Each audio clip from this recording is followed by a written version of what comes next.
నమస్తే. తెలంగాణ ప్రభుత్వం మహిళల కోసం ఒక పథకాన్ని ప్రవేశపెట్టింది.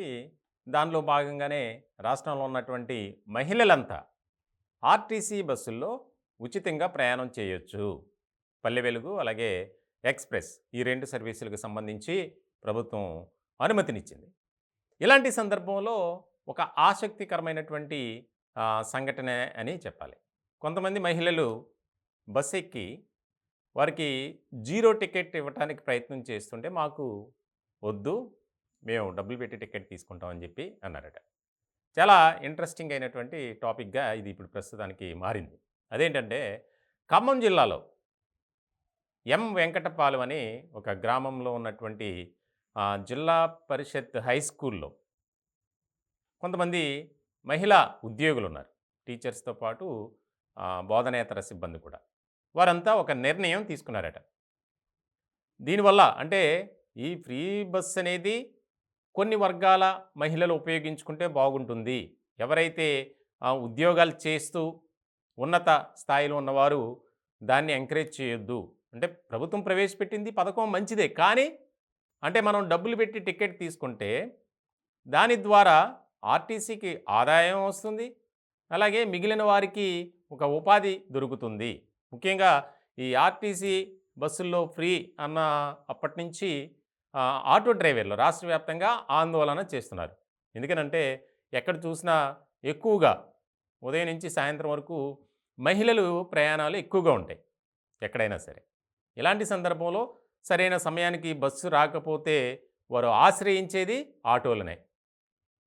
ఇలాంటి నేపథ్యంలో ఆటో డ్రైవర్లకు ఉపాధి లేకుండా పోయింది. ఎవరు కూడా ఆటోలు ఎక్కడం లేదని చెప్పి రాష్ట్ర వ్యాప్తంగా ఆటో డ్రైవర్లు ధర్నా చేస్తున్నారు. ఇలాంటి సందర్భంలో ఈ ఖమ్మం జిల్లాకు సంబంధించి వెంకటపాలెం ఆ గ్రామంలో ఉన్నటువంటి అంటే వేరే ప్రాంతాల నుంచి వచ్చి అక్కడ ఉద్యోగం చేస్తున్నారు ఆ హై స్కూల్‌లో.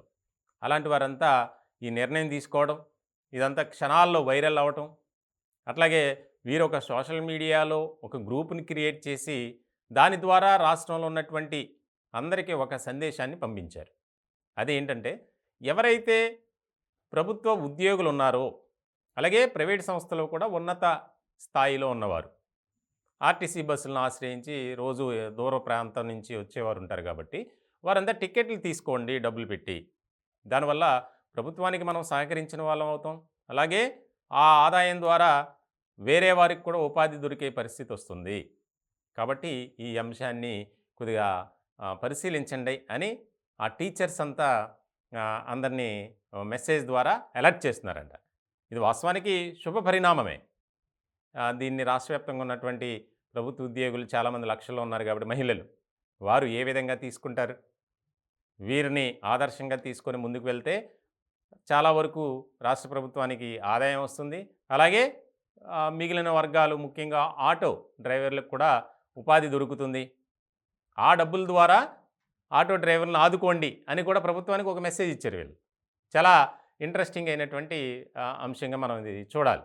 ఎందుకనంటే రాష్ట్ర ప్రభుత్వం కాంగ్రెస్ పార్టీ అధికారంలోకి వచ్చిన తర్వాత వారు ఏదైతే హామీలు ఇచ్చారో, వాగ్దానాలు చేశారో, మేనిఫెస్టోలో అంశాలన్నిటినీ నెరవేర్చుకుంటూ రావాలి. అలాంటి క్రమంలోనే ఈ మహాలక్ష్మి పథకానికి సంబంధించినటువంటి ఈ అంశంలో ఇలా తీసుకున్నారు నిర్ణయం.